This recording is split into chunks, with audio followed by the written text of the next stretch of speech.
Okay. Welcome to another live broadcast of the Nursing Home Podcast. I used to say the only podcast that you need to know everything that is going on in the nursing home space. And there are some other great podcasts out there as well, which I encourage you to check out. But we are definitely a great podcast in this space where we talk about some of the issues that are perhaps not spoken about as much as they relate to the nursing home space. And we like to say things in ways that everybody can understand and relate to. So today we all know the tremendous impact that COVID-19 has had on the world, every single industry, every part of the world. This is literally a global pandemic, and the nursing home residents and operators and the care providers were hit, very strongly with this. And there's an unspoken about side effect, besides for the actual health concern, which is the loneliness and the isolation that residents can feel even when they are safe, when they're cut off from the outside world without their opportunity for visitation. And this is something that we're going to talk about in this episode.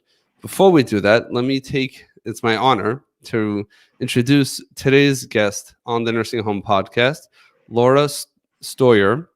Laura is an educator and nonprofit leader and director of the Friendly Voices Senior Phone Buddy program. Laura, welcome to the Nursing Home Podcast. Thank you. So, if you don't mind, first of all, really excited to having you here today with us. I know from our previous conversation that you're going to share tremendous value with our listeners in educating them on this problem and some of the available solutions. Mm-hmm. But even before we get to all of that, can you tell our listeners know me, unfortunately, but they don't know you yet very well? Would you take a moment or two to share with them your professional journey, of the short version of your professional journey of how you got to where you are today and doing what you're doing right now? The short version is that, like everyone else, I was sitting in my home in March when the lockdowns began. And I'm based in California, and I think along with New York, we had one of the earliest lockdowns. And I have some underlying health issues. So my husband and I took this very seriously. And I don't think I left my home for at least a month or two. And no one came in, and I did not go out. And I started reading what was happening around the country in skilled nursing facilities and long-term care facilities. And I suddenly felt that, I'm not a senior, I'm not in a facility, but I understand what it's like to feel trapped or stuck or isolated in my space day after day after day after day. And I could have gone out, but of course, for safety, I chose not to. And I think many of them are in that same situation. And I couldn't imagine doing this on my own. I have my husband with me, I have a dog. But then I thought, what if I was in my room 24/7, no social activities, no group meals, a loving staff, but with plenty of other needs demanding on staff. And the loneliness just really struck me. So I called a colleague who has a background in senior and geriatrics, and I have a background in volunteer outreach and telephone work.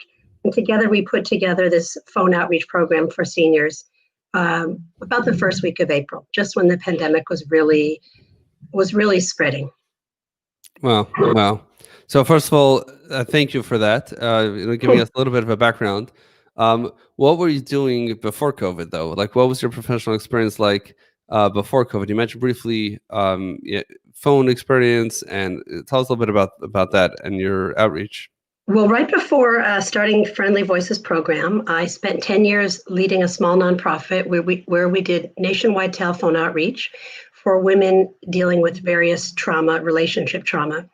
And we had volunteers on the phone doing peer support outreach. And it became really clear to me that the phone is this incredibly powerful tool, an overlooked tool, I think, with all the technology that we have, a tool that humans can really connect with other humans and feel less alone.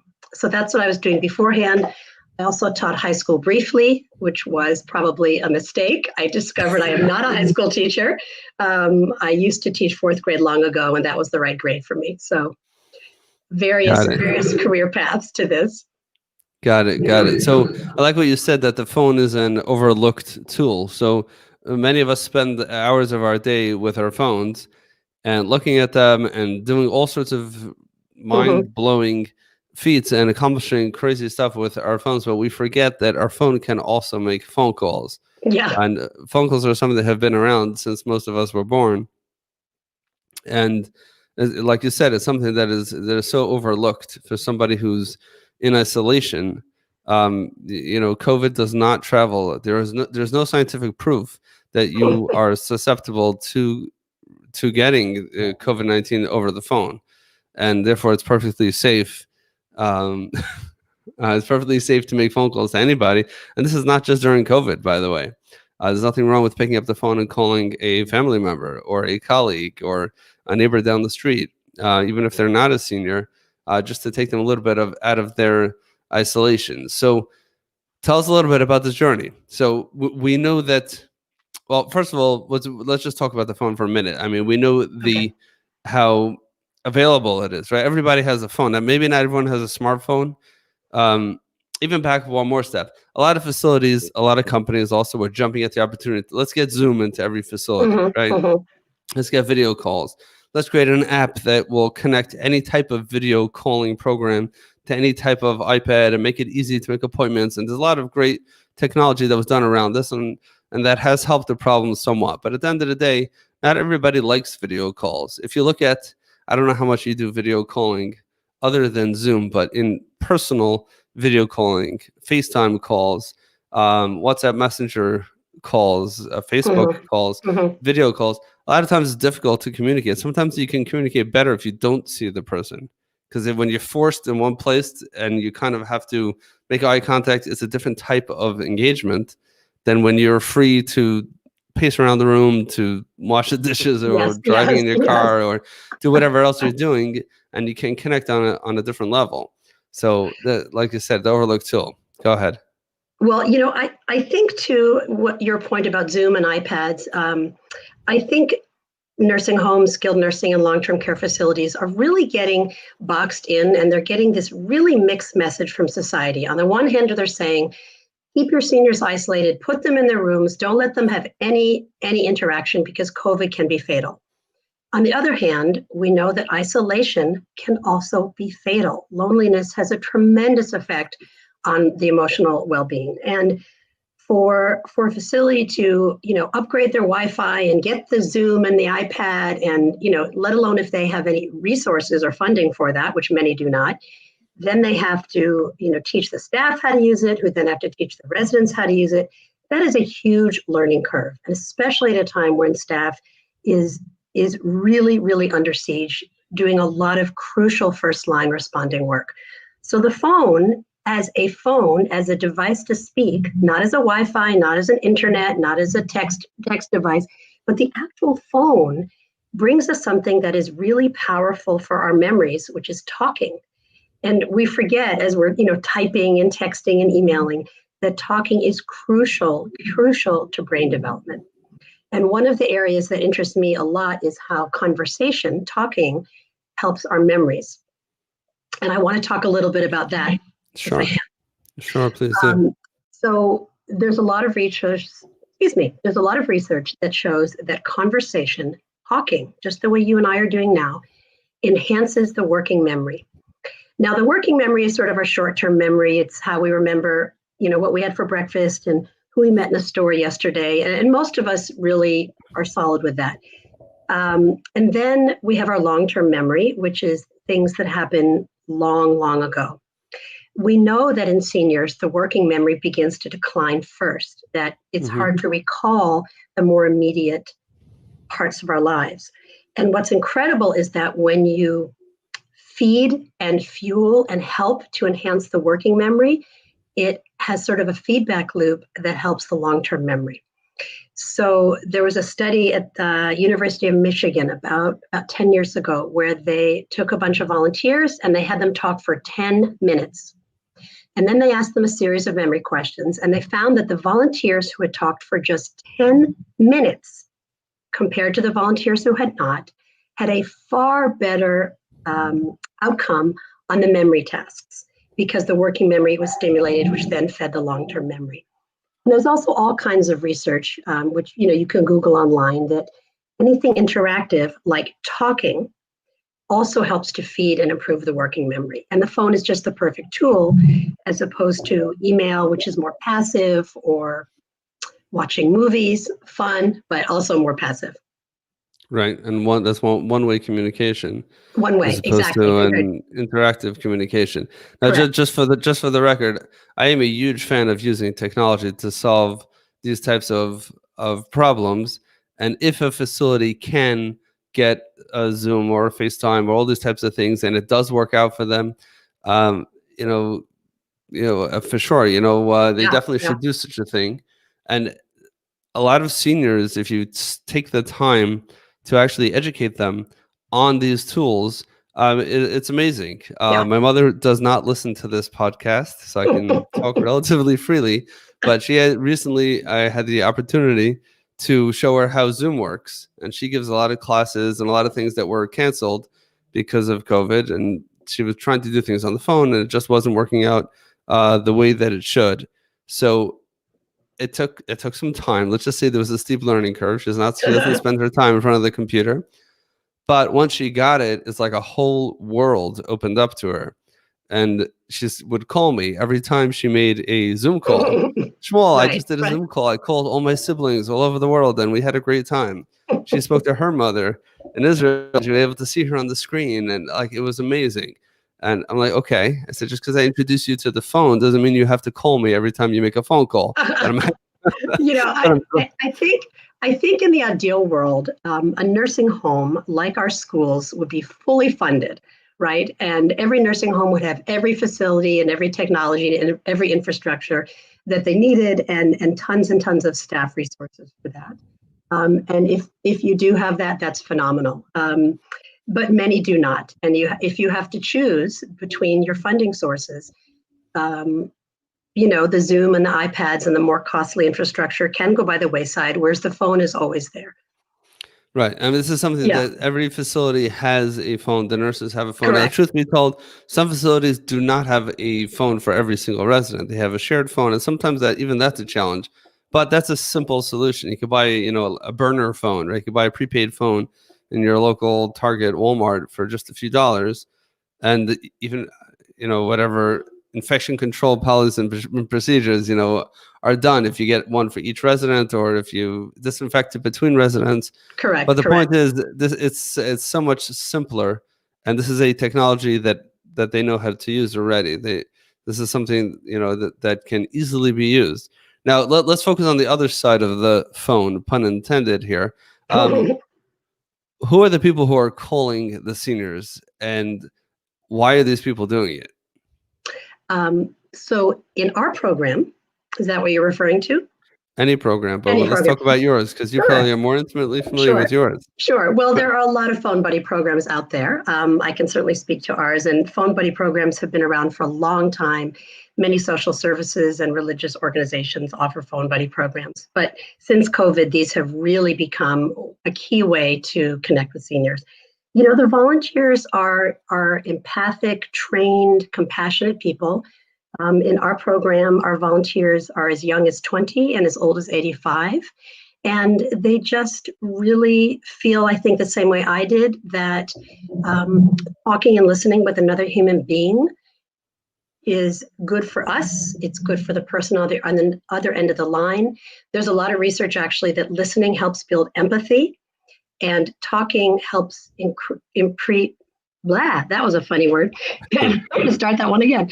There's a lot of research that listening helps build empathy and that talking helps to improve our mood. So it's reciprocal and it's a give and take. And the volunteer benefits from talking to the senior, and the senior benefits from talking and listening as well. Mhm. And you mentioned the prepaid phone, which is very funny because when you and I first talked about doing this podcast, Mhm. prepaid phones were not something that our project was investigating. And in the couple of weeks since, we have started providing prepaid phones for all of our phone buddies who do not have their own cell phone in their room. Because, of course, if you use the facility phone, there's contamination and infection protocols. So that is something that we do provide for any phone buddy who wants it, along with unlimited minutes. So Wow. that's our holiday phone drive, which we actually just launched. So Wow. Really nice. yeah, so that's a separate Really, thing. really nice. Yeah. But So go ahead. yes, so what you're saying is that even if you take a regular senior who's isolated from from the rest of the world, the regular visitors are coming. We're not using a big distinction between what you're doing and what some of these other Zoom type of solutions are doing. You're not connecting them necessarily just to their family members. In other words, on a regular day pre-COVID, and hopefully soon there'll be something called post-COVID, where when visitors are allowed back into nursing homes, the people who are calling, let's say part of your phone buddy program or other phone buddy programs, they're not the ones who are probably going to be walking into the facility. We're talking about the people who usually come are going to be family members, other people who live in close proximity. Mhm.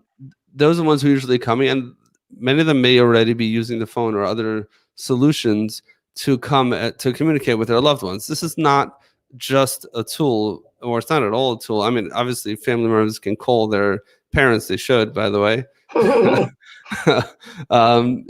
They should do that to stay in touch with them. But this is something else. This is using the phone as a tool to connect seniors to the greater world, to connect them with other people that they don't know. They come from a different background, different points of view on life, different sides of the political aisle, which for some reason that became such a huge thing in the past few years, which we're not going to go there too much. Yeah, but the yeah, point is, we are non-political. Let's not go there. yeah, we're not going there. But the point is, if you have 10 people in a room, there's going to be a lot of different points of view, and it doesn't matter. Connecting any person who's in isolation, and frankly, if you have a regular healthy person who's quarantined and now they're stuck home alone, or even worse, they're stuck home with their family. No, I'm joking. Then connecting them with someone in the outside world can be beneficial. But for seniors who are lonely enough as it is, many of them have suffered losses of a spouse, losses of roommates. Yes. They're just surrounded by loss. And as sensitive as nursing home operators try to be to this, and they do a great job at it, still, it's not necessarily the happiest time of their life. And add the fear. They're sitting in front of a TV all day. What do you think they're seeing on the TV? All they're seeing on the TV is COVID, COVID, COVID, COVID. That's all they're seeing. And also seeing nursing home COVID, right? So they just keep on reinforcing this message that it's a tough space. Yeah. And they're stuck there. Well, I think your point about friends and family is really interesting, because a phone buddy program such as ours is not trying to say that friends and family aren't valued. That is crucial. But the logistics are there in that sometimes you're in a nursing home in a different city or state from your friends and family, and you're not going to be able to be visited. Friends and family are busy. They may be out of work. COVID has put extra strains on everyone. And going to visit your mom or your great uncle in their facility may just not be something you can afford right now. So that's that. And there's also many seniors, a number of our seniors that we work with have no friends and family. They have outlived them. They are separate from their roots, and they are truly, truly alone. My phone buddy talks to two people in her world. She talks to me, and she talks to her son. Wow. And she and I have been talking every week since May. We have a regular Monday phone call. We talk about all kinds of things, not politics. We just talk as two friends. She talks in her world and I talk in mine. And she has nobody else but myself and her grown son to speak with, because her family is no longer connected with her. And that is the meaning of real isolation. And to hear the phone ring and to pick it up and know that your phone buddy's on the other end and cares about you and wants to hear about you and is interested in you, that makes all the difference. And, we have known for years that when we are isolated from other humans, our mental and physical well-being decline. We know that loneliness is linked to depression and all kinds of mental health issues, physical health issues, obesity, heart disease. The list is this long. Here I'm holding on my hands because I'm on a podcast. The list is super, super, super long. So to pull ourselves out of that isolation and talk to another human being is crucial and is easy because it's simply a phone call. And especially after COVID, in the post-COVID world, yes, friends and family absolutely will be there. But why not have someone else in your life? Why not know as many people as you can? Why not have as many phone friends as you can to increase your well-being? For sure. And I'm sure that there are people who have friends and family and still can benefit from this. Obviously, Sure. it might be somewhat limited as to how many phone buddies any program can provide. But I just want to go back to your point you said about isolation. It's a word that's thrown out, Yeah. and I guess I can speak for myself. Uh, Isolation is not something that I can relate to very well. I have a busy personal life, and it's the concept of isolation, of realizing and living in a world where, yes, people know that you exist. You're in room 212, bed A, and you have therapy on Tuesdays, and you like bingo, Yes. and on Wednesdays you have peanut butter and jelly instead of deli sandwiches, and you might even be friends with Barbara from down the hall. But that's like the extent of people knowing that you exist. Or if you want to Yes. put it into more serious, morbid terms, if I were not to exist, who would care? Yes.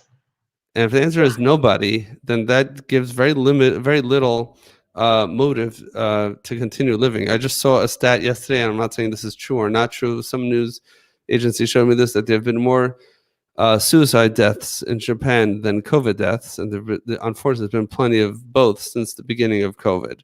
Yeah. Uh, Yeah. So the mental risk to our health is real, Correct. and perhaps in some ways might be more real than the physical risk. Yeah. Go ahead.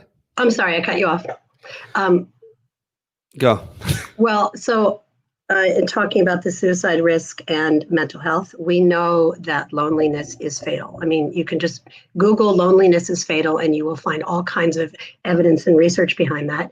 And what we're also seeing is that many families are taking their loved ones out of a nursing home at this terribly dangerous COVID time because they are very afraid that the loneliness will kill them. And the fear is that, wow, if COVID doesn't get them, then my mom will be sitting there in her room, excuse me, with no one to speak to, no one to be with, and I'm too far away. So I'd rather pull mom out and bring her home. And that's a burden for many families that, they may or may not be able to do, but they're doing it out of utter fear of their loved one being, room 226, as you described, and not being known.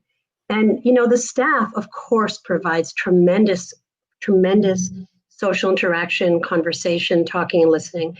But the staff cannot be the only source of social interaction for that senior. The staff has a lot of important work to do, saving lives and working with illness and COVID and all the needs that are happening every day. So if a phone buddy can supplement what the staff is doing and maybe take a little bit of a burden off the staff, if I talk to my phone buddy once a week for about half an hour to an hour, which I do, it's one more phone outlet, one more conversational outlet that she's had that relieves the staff of that time commitment, I think. Mm-hmm, mm-hmm. This is definitely true, and obviously, and it takes that isolation and it breaks it, breaks it open for a minute. That there's somebody out there who unconditionally, loves me or cares about me, not because they know who I am or they've. Have you ever met your phone buddy? No. So our program is nationwide. We work with nursing homes in different states, and we have volunteers in different states. So it's simply a matter of, adjusting the time zones and not calling someone at the wrong time. We are HIPAA compliant, so it's confidential and private, and we do not meet our phone buddies. We don't Zoom, we don't send photos, we don't send email. It's a real good old-fashioned phone conversation between two human beings. My phone buddy is in Kansas, and I'm in California, so it does seem unlikely that we would meet, but our protocols don't permit that. Mm-hmm, mm-hmm. So my point is that someone that you never met, someone that you're doing it just because you care about someone and you want to do your little part to help with this problem. So it's very easy to stand on the side and yell and scream like we're doing that isolation is horrible in nursing homes and someone should do something about it and someone should start a program. But you actually are doing things yourself to begin a solution for this, as well as setting it up for other people. Thank So, you. so that is amazing. Thank you. Sure. Yeah, thank you. So if there's a nursing home interested in bringing this in for their residents, is there a cost to this program? Do they have to pay into it? Nope, there's No. no cost. It's absolutely free. We are all volunteers. I'm a volunteer. The prepaid phones that I mentioned are a donation that we make or a gift to the nursing home if they would like. We've raised some funds for that. So if someone would like to sign up their seniors for a phone buddy, they can go to our website, which is www.friendlyvoices.org, all one word. And maybe that can be printed in the chat or somewhere, some Yeah, we'll place where definitely. where Yeah, things are printed on a podcast. exactly. We'll put it And in the on the show notes. website, there's a one-click button on the homepage, sign up for a phone buddy. There's also my email on there, and they're welcome to contact me at any time if they have questions. Okay, amazing. So friendlyvoices.org. So we'll definitely put a link to that in the show notes if people want to learn more information about this. And I see right here, I'm just looking at the website. There's become a volunteer, sign up seniors for phone something, buddies, probably Phone buddies. buddy. Yep. Yep. It's a Just gray kidding. button on the bottom of the first page. And Yep. it's a simple sign up. It's a Google form, which means it's just a very simple form. It's confidential and private. It goes directly to me. And then we match the volunteer with the senior. And the volunteer calls the senior and says, "Hi, I'm your phone buddy from Friendly Voices," and off they go in whatever direction they want to take their conversation. Amazing. Amazing. Before we let you go, back to the busy phones. before we let you go, any final thoughts that you would want people to understand about the work that you do and the power of using the phone to help alleviate some of the loneliness for nursing home residents, or for anybody for that matter? Well, I want to end with something my phone buddy has said to me. She has told me, and she's told the staff, that she really looks forward to hearing from me every week, or twice a week. And she really looks forward to hearing my voice. And there's something so powerful about the human voice. Beyond the technology, beyond the typing, beyond the internet, the human voice is our most basic way to connect. And she hears my voice every week. I hear her voice every week, and she just tells me she looks forward to that phone call. And I think it's such an easy way to make a difference right now for people who are lonely and isolated. It doesn't take much of my time. It's one phone call a week, and it makes a tremendous impact from a relatively short time commitment. Wow. Okay, amazing. Well, thank you, Laura, for coming on the Thank you. Nursing Home Podcast. Thank you for sharing some of the work that you do at Friendly Voices. Again, that's friendlyvoices.org, where you can go to sign up to become a volunteer or sign up the seniors for the phone buddies. And if anyone's interested in getting more involved in this program, you can reach out to Laura directly there as well. And to see this episode and all past episodes, can head on over to the nursing home podcast.com, and we can see everything over there. I see we do have one comment here that probably worth sharing. I see Sheila, thank you for stopping by. She said, awesome. We always wish our residents have family and friends, but this is good. And I think what you mean, Sheila, is that a lot of residents do have family and friends, and they do come and they do visit, but at the same time, it's not the same as when you can supplement that with even more phone calls and even more connections. So thank you for that. And actually, before we go, just take that off the screen. Just before we go, I want to, for those who, if you're listening to the podcast and you're enjoying the podcast, then I would definitely encourage you to head on over to the Nursing Home Podcast on Apple or wherever you watch the podcast or you listen to the podcast.